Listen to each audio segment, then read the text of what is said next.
kabar kalian? Pastilah mereka baik. Ya, puji Tuhan. Semoga kalian semua yang ada di rumah dalam kondisi sehat. Nah, walaupun kita secara virtual saat ini dalam pemberian materi MPLS kita pada hari yang ketiga, nah itu tidak menyurutkan semangat kalian dalam mengikuti MPLS pada hari ini. Nah, baiklah, sebelum kita masuk dalam materi mengenai bahaya pornografi dan nafsa, di samping ibu telah ada ibu kepala sekolah. Nah, untuk itu dipersilahkan kepada ibu untuk memperkenalkan diri secara langsung. Ya baik, Bu Ina, terima kasih. Jadi anak-anakku sekalian, saya Ibu Martina Sabtu Ari, SPD MPD, yang akan membawakan materi bersama dengan Ibu Ina pada siang hari ini.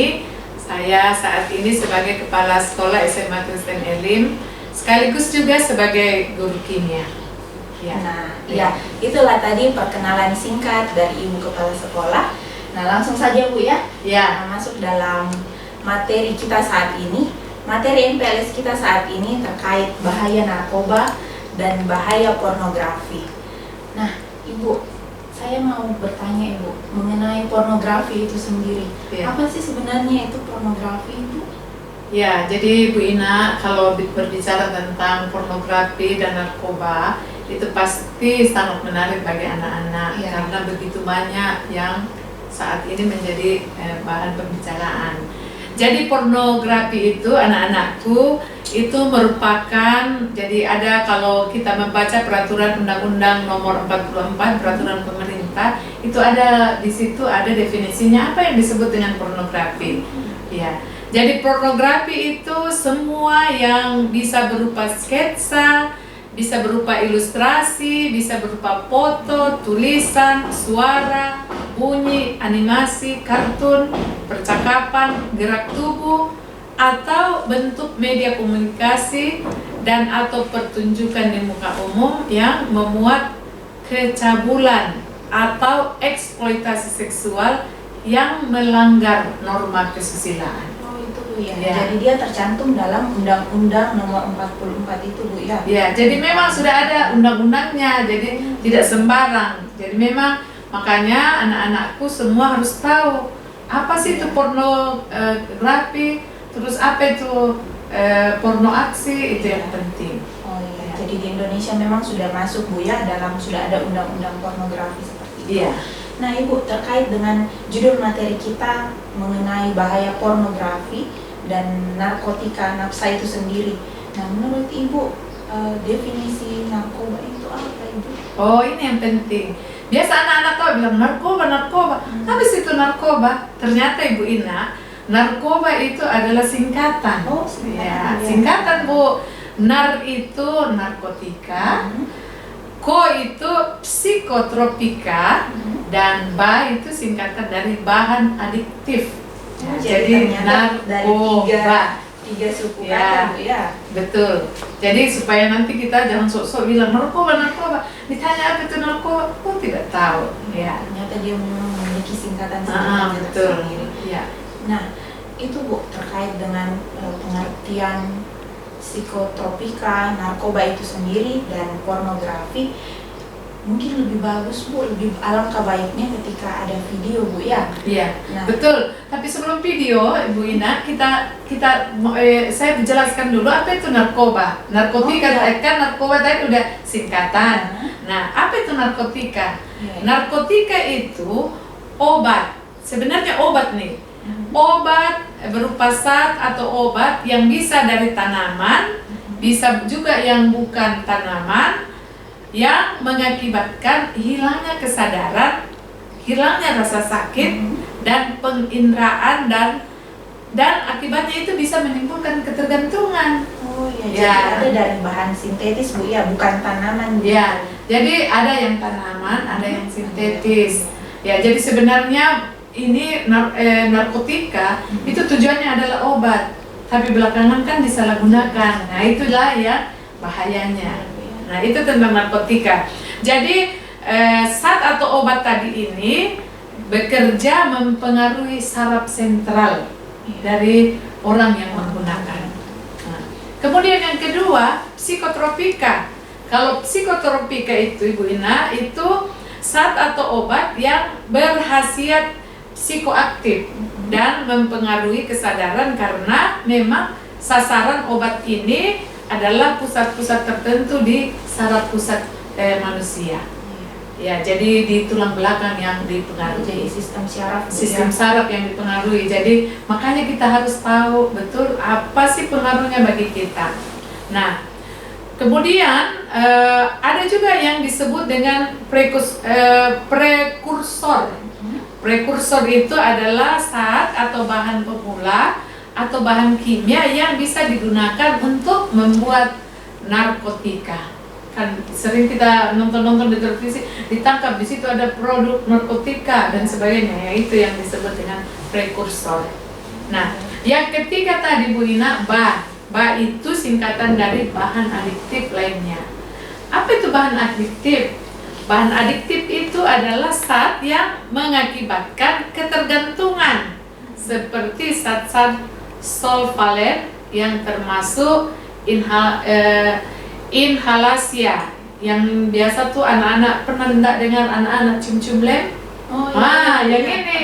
Ya, karena bisa menimbulkan juga rangsangan sampai ke otak. Ya, jadi ada aseton, thinner, lem, itu yang berbahaya.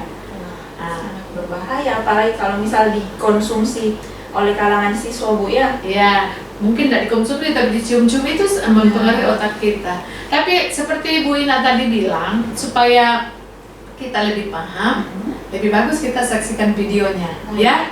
Iya Bu. Nah, baiklah, itu tadi pengertian dari pornografi dan nafsa itu sendiri. Berikut tayangan video terkait materi ini.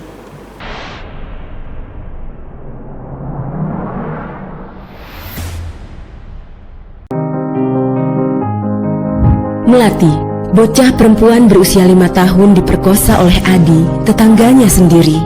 Korban ditemukan dengan kondisi tak sadarkan diri dan penuh luka di kepala. Adi tega memperkosa Melati setelah lebih dulu memukulnya hingga pingsan. Aksi bejat itu dilakukan pelaku usai menonton video porno.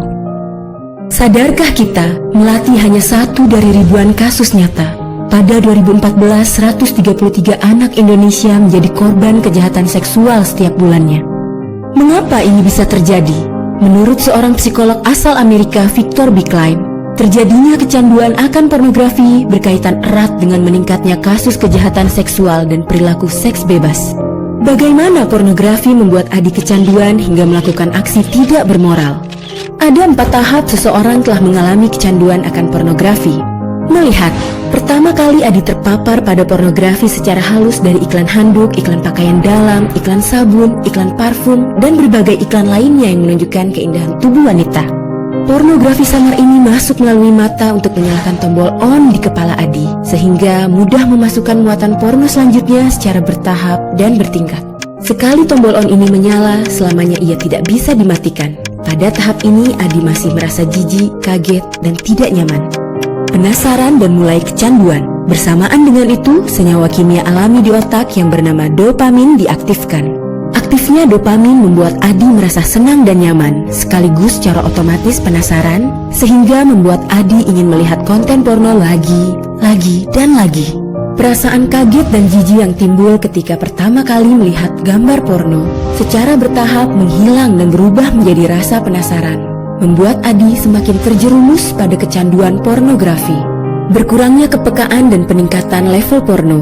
Begitu Adi mulai terjerumus pada kecanduan, Adi mengalami proses yang terus berulang, yaitu berkurangnya kepekaan dan peningkatan level porno. Semula yang suka melihat iklan gaun panjang tanpa lengan, meningkat menjadi suka iklan dengan pakaian mini, kemudian meningkat lagi menjadi gambar porno, dan seterusnya meningkat hingga timbul dorongan kuat untuk meniru apa yang pernah dilihatnya. Pada tahap ini Adi merasa tidak cukup lagi hanya melihat.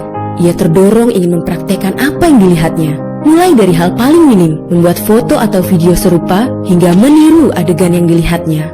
Itulah proses yang dialami oleh Adi, sehingga ia melakukan kejahatan seksual di usia yang masih remaja. Tahukah Anda, otak merupakan bagian tubuh yang paling penting bagi manusia? Sekarang angkat tangan Anda dan letakkan pada dahi. Tepat di situ ada bagian otak yang paling istimewa.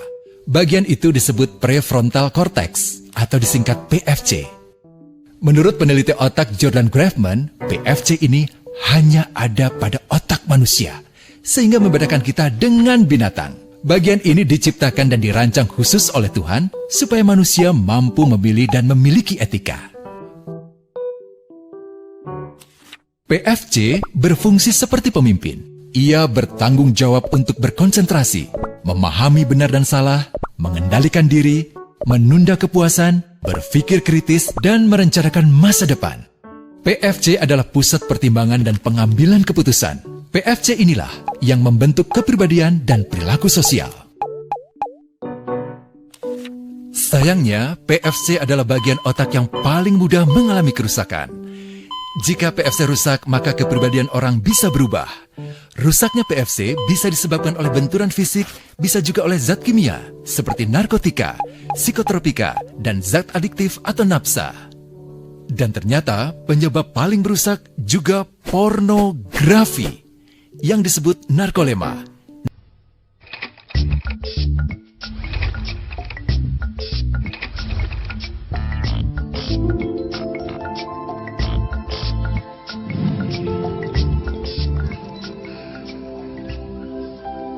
Mencegah lebih baik daripada mengobati. Pencegahan penyalahgunaan narkoba dilakukan untuk memastikan perkembangan anak-anak berlangsung secara sehat dan aman, agar mereka dapat mewujudkan bakat serta potensi mereka dan bermanfaat bagi keluarga, masyarakat, maupun negara. Anak-anak yang memasuki dunia sekolah akan beradaptasi dengan lingkungan baru. Ketika lulus sekolah dasar, ada masa transisi ke SMP dan kemudian ke SMA.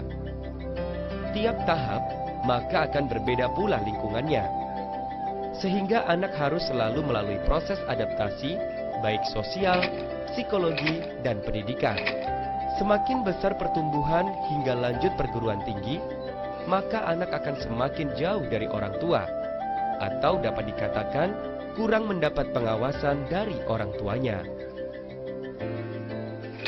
Tidak hanya itu, terkadang permasalahan di rumah seperti pola komunikasi yang tidak efektif di dalam keluarga juga akan membangkitkan sikap penolakan anak terhadap aturan yang sudah dibuat. Terjadinya kekerasan hingga perceraian orang tua dan kerap pindah domisili harus dihadapi oleh para anak-anak tersebut. Di saat bersamaan, mereka juga dapat menghadapi situasi peredaran narkoba yang marak terjadi di lingkungan sekolah, bahkan teman mereka sendiri yang menggunakan narkoba.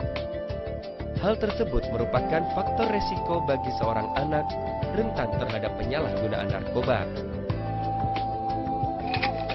Sekolah dan perguruan tinggi juga terkadang menggunakan metode mengajar yang bersifat pasif, sehingga tidak ada kedekatan secara emosional antara kedua pihak tersebut. Adanya jarak serta kebutuhan yang tidak terpenuhi tersebut juga menjadi faktor resiko bagi para pelajar dan mahasiswa menjadi rentan menyalahgunakan narkoba. Semua faktor resiko tersebut dapat dicegah dengan berbagai macam cara. Orang tua yang menjalani pola hidup sehat dan aman serta selalu dekat dengan anak dapat menciptakan suasana kehangatan dan saling percaya di antara anggota keluarga. Tidak hanya itu, orang tua yang tetap memantau kegiatan anaknya dan dapat menerapkan disiplin di dalam keluarga secara konsisten dan efektif dapat membantu seorang anak memiliki kepribadian yang kuat untuk mencegah penyalahgunaan narkoba. Orang tua juga dapat menerapkan pola komunikasi tentang pentingnya keluarga sehat, serta menyempatkan waktu untuk anak dan keluarga. Berikan dukungan kepada anak, baik kognitif, emosional, sosial, dan keuangan. Mampu memecahkan dan menyelesaikan masalah keluarga, dan mau menolong anak untuk meraih impian dan tujuan hidup mereka. Tidak hanya itu, para pelajar dan mahasiswa Anak juga bisa mengikuti berbagai program pelatihan keterampilan pencegahan yang fokus agar mereka mampu mengontrol dirinya, agar dapat membantu dan meningkatkan kesadaran emosional, serta mampu berkomunikasi dan memecahkan masalah sosial yang sedang dihadapinya. Jauhi dan lindungi keluarga kita dari keganasan narkoba. Mari berjuang bersama Badan Narkotika Nasional guna menyelamatkan masa depan bangsa. Kami mengajak setiap anak dan orang tua, pelajar dan pengajar untuk tidak berdiam diri, untuk tidak bersikap apatis. Kenali, peduli, dan dekati, karena satu nyawa terlalu berharga untuk disia-siakan, dan 1000 nyawa masih belum cukup untuk kita selamatkan. Jangan pernah berhenti, terus gapai harapan baru yang lebih baik demi Indonesia bebas narkoba.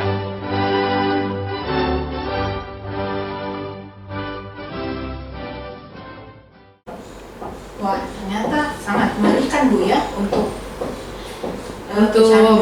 pecandu pornografi dengan narkotika. Ya. Jadi memang kalau narkoba itu kalau kita sudah lihat videonya tadi, ada 2 itu yang diserang. Ada otak dan ada fisik. Ya? Tadi itu kalau kita lihat di video kan sangat mengerikan Ibu Ina. Kalau orang kecanduan itu rasa itu hilang. Kadang-kadang rasa siang jadi malam. Jadi anak-anak yang kecanduan, orang-orang yang kecanduan biasanya siang itu jadi malam, malam jadi siang. Yang rasa lapar itu juga tidak ada, sehingga kenyang terus. Akhirnya tubuhnya menjadi mengecil karena dia merasa perasaan laparnya itu sudah tidak terasa lagi. Dan saya kira sudah kita lihat tadi bagaimana dampaknya kalau selain pornografi itu juga sangat berdampak. Yang suka menonton video porno itu sangat berbahaya ternyata Ibu Ina. Bisa mempengaruhi perilakunya. Nah, Bu Ina, kalau kalau tadi kita nonton video itu yang banyak diperlihatkan itu adalah kerusakan otak yang mempengaruhi ternyata semua kehidupan, sendi-sendi hidup. Ya. Nah sekarang ada juga yang kan saya katakan tadi ada 2, selain otak juga mempengaruhi fisik. Nah mungkin Ibu Ina, contoh-contohnya narkoba yang pernah dengar. Contoh-contoh narkoba yang pernah saya dengar itu Bu, kalau saya tidak salah ya, ada namanya heroin kalau saya tidak salah. Bukan heroin, Bu, heroin. Oh, heroin. Heroin. Terus ada apa Bu ya? Ekstasi. Ada metamfetamin. Ya itu Bu ya. Terus yang kebanyakan juga ini yang ada ganja ya. Betul. Nah, supaya anak-anakku di rumah lebih paham, biar saya jelaskan sedikit ya Bu Ina. Jadi sekalian dengan apa sih dampaknya kalau dia mengkonsumsi. Tapi saya harap tidak ada anak-anak elim yang mengkonsumsi, tidak ada. Ya, aminnya begitu ya Bu Ina ya.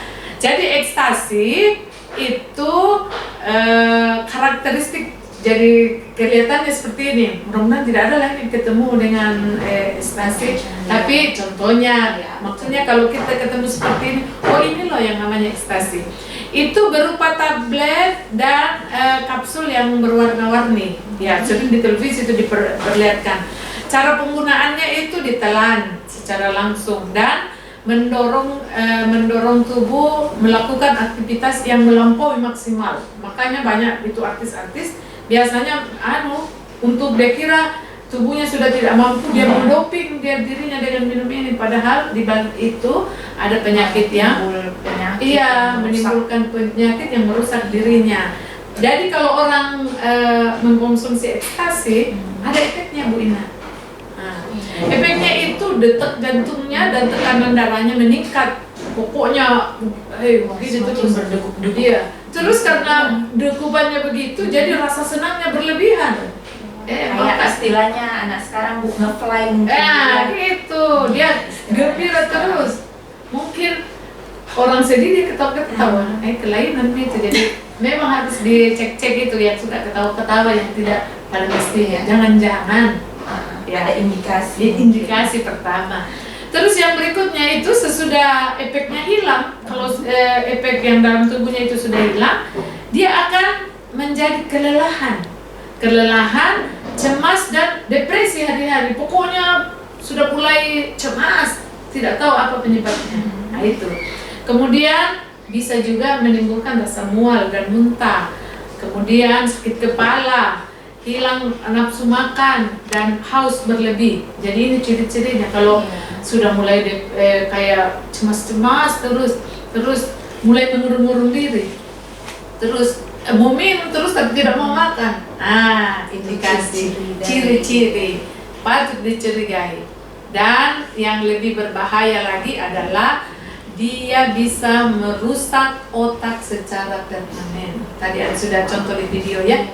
Nah, itu yang ekstasi kan ada beberapa macam.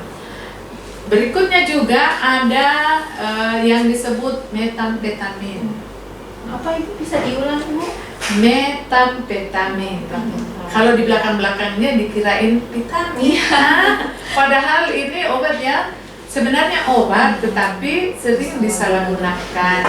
Nah, metamfetamin ini berupa kristal dan cairan, mudah larut dalam alkohol dan air, dan diisap dengan bantuan bom. Kira-kira apa yang biasa kita dengar istilah di luarnya itu metamfetamin? Kalau orang lagi apa itu? Apa ya kalau begitu?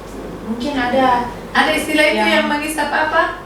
Sabu-sabu. Yang Jadi pakai botol itu Bu ya, yang dirakit-rakit. ya itu yang orang bilang bom. Itu yang metamfetamin yang di dalam mirip-mirip ini, tapi dia lebih bening daripada garam. Ya mirip-mirip itu. Ya itu yang disebut dengan metamfetamin. Apa efeknya? Efeknya itu perasaan melayang-layang.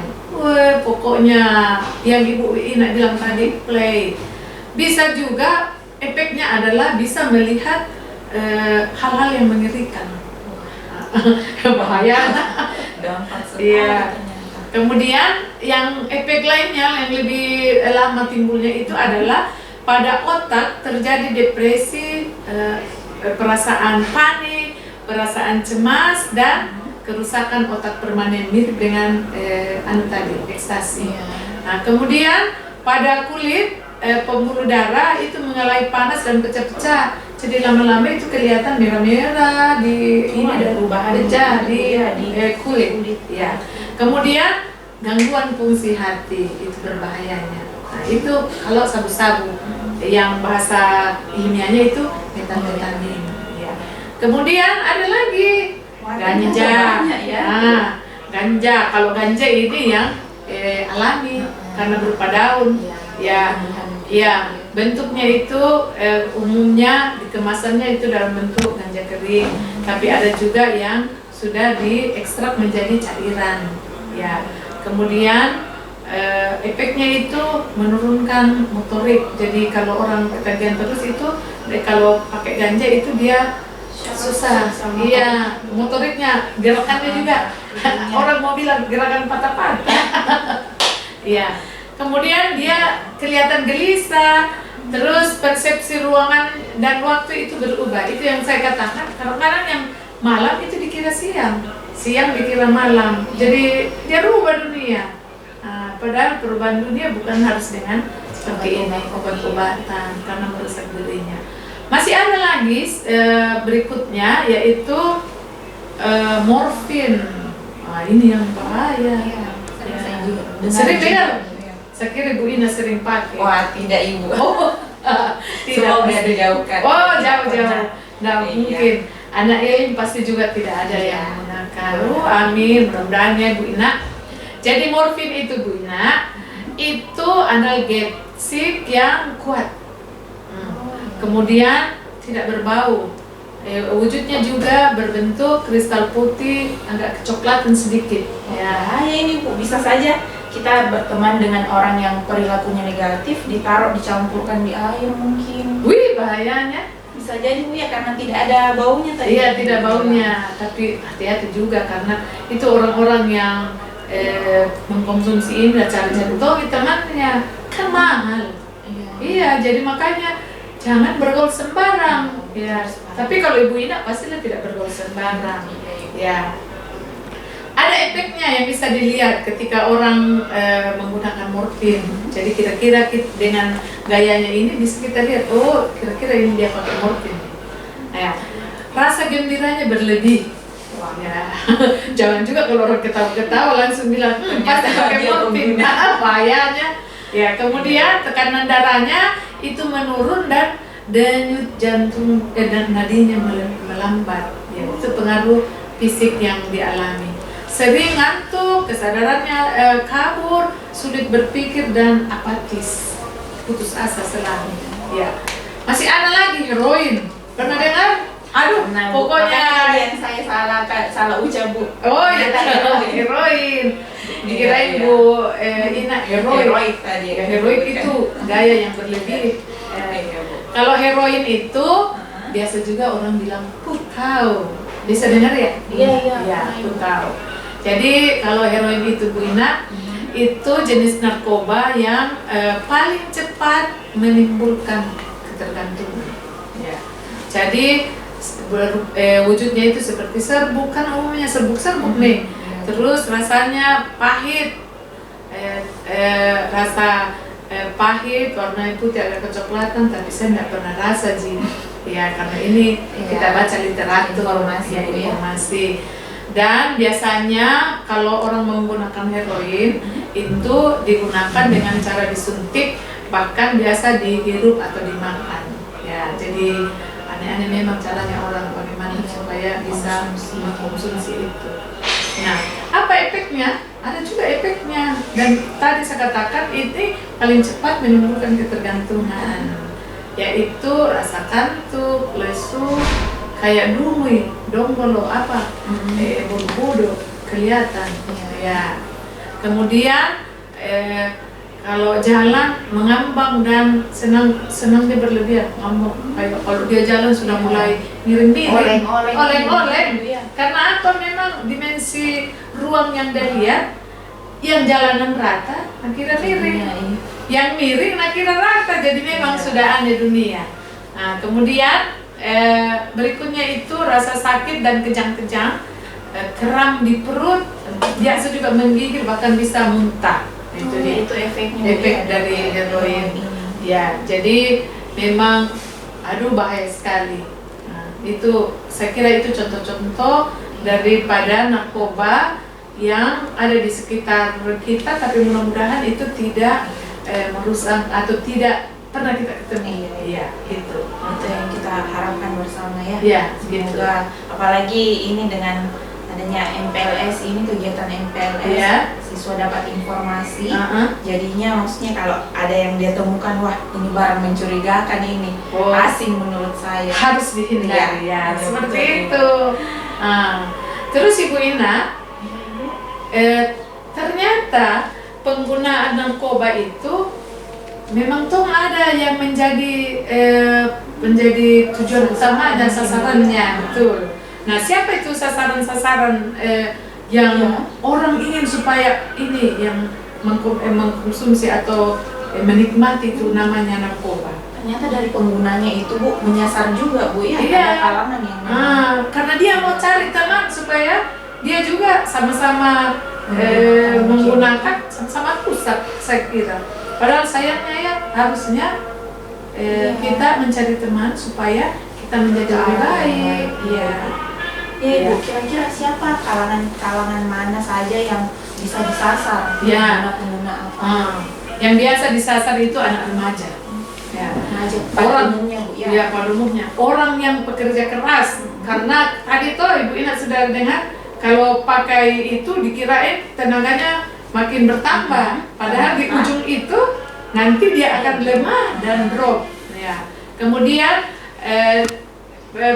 penggunaannya juga ya digunakan untuk sekedar rekreasi. Kasihan jadi Bu Ina.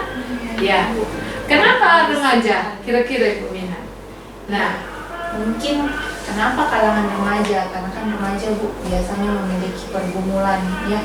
Maksudnya di rumahnya dia bermasalah mungkin dengan orang tua, kondisi rumah, belum lagi dengan kondisi sekolah, ada masalah dengan teman-temannya di sekolah. Ya, betul itu Ibu Ina. Jadi kenapa anak remaja? Selain yang Ibu Ina bilang tadi, itu karena anak remaja mudah dipengaruhi.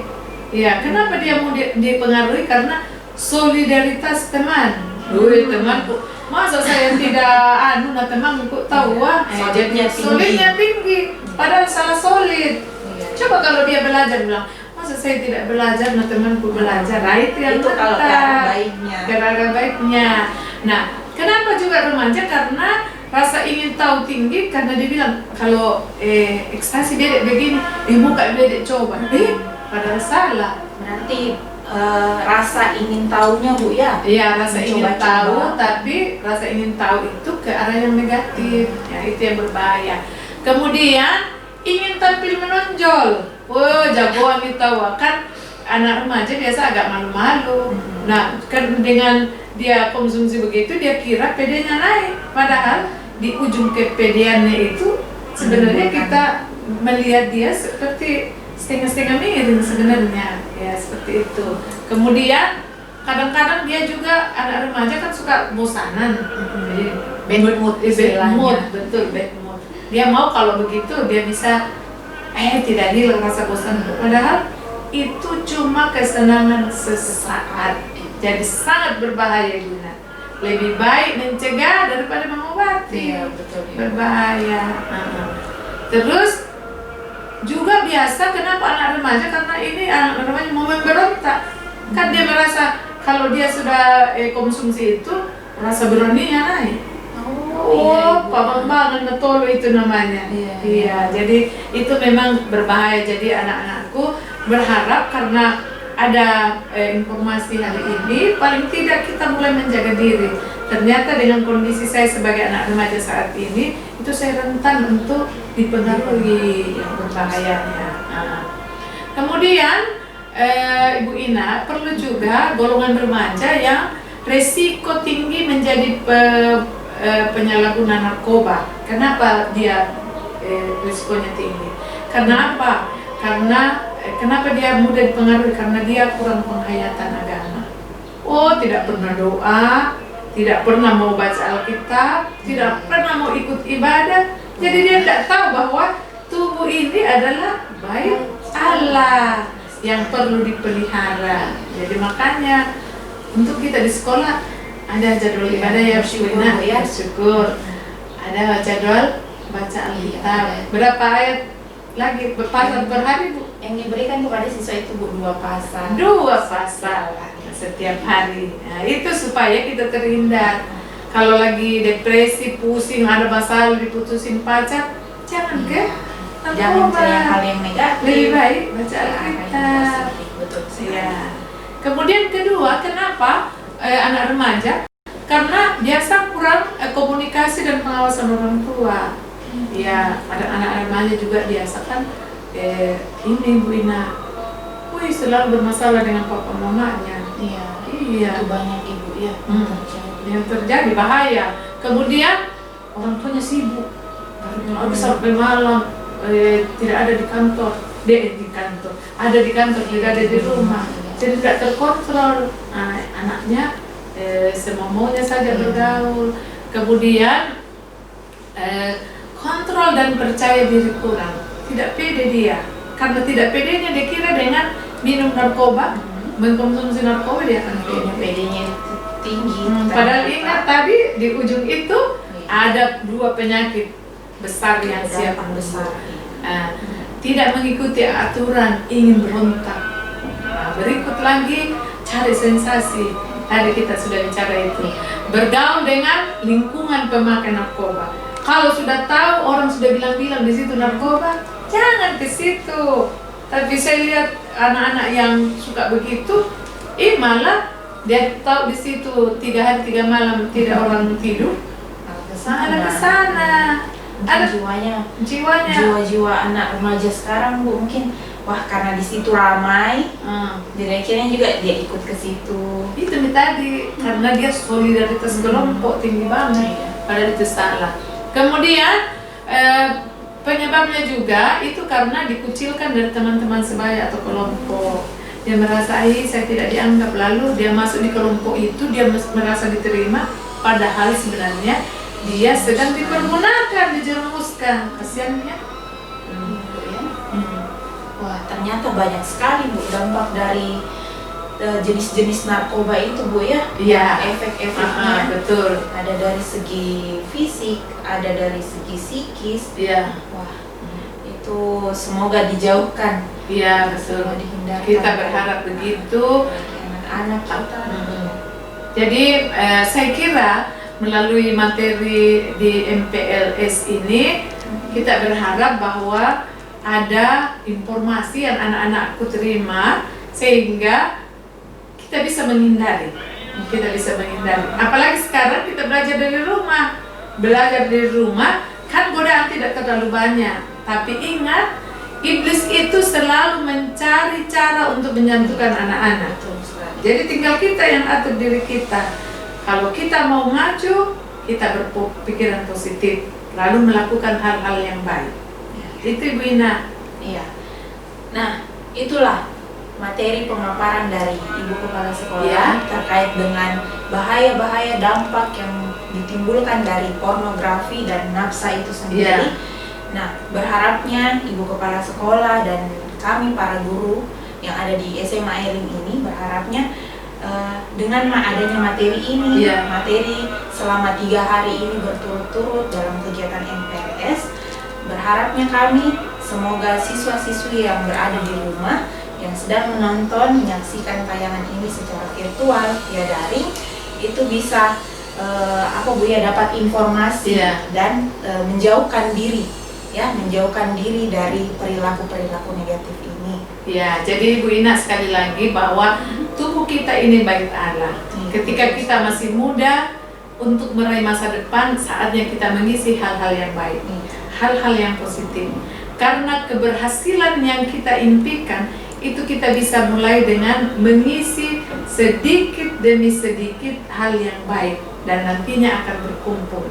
Dan kita yakin di mana ada tekad yang baik, pasti Tuhan akan memberkati. Iya. Nah, itu tadi dari Ibu Kepala Sekolah, di mana ada tekad yang baik, di situ pasti Tuhan memberkati. Amin. Nah, ya Ibu, sekian terima kasih untuk pemaparan materi terima kasih lagi mengenai bahaya pornografi dan nafsa ini. Semoga apa yang telah disampaikan oleh Ibu Kepala Sekolah itu semua dapat menjadi sumber informasi untuk anak-anakku yang berada di rumah, bahkan mungkin untuk kita semua betul. Untuk kita semua. Nah, baiklah, terima kasih atas perhatian dan kerjasama untuk orang tua terlebih Bu dalam daring ini. Orang tua juga kami berterima kasih karena telah menuntun, membimbing anak-anak dalam belajar di rumah. Sekian pemaparan. Masih ada satu Bu. Oh ya. Nanti sesudah materi ini ada feedback yang akan diisi oleh anak-anakku. Boleh diisi, bukan boleh, harus diisi supaya kita lebih memahami materi yang disampaikan pada siang hari ini. Ya, betul sekali ya. Jadi feedback dari anak-anakku di rumah itu nanti link Bu Nanti akan dikirimkan di-sharekan link dan mungkin link absen juga Bu absen MPLS-nya. Itu nanti kalian isikan. Nanti setelah itu kami akan melihat siapa orang-orang yang siswa-siswi di rumah yang terlibat aktif dalam kegiatan MPLS ini. Ya, sekian materi mengenai bahaya pornografi dan nafsa. Salam sehat. Tuhan Yesus memberkati. Amin.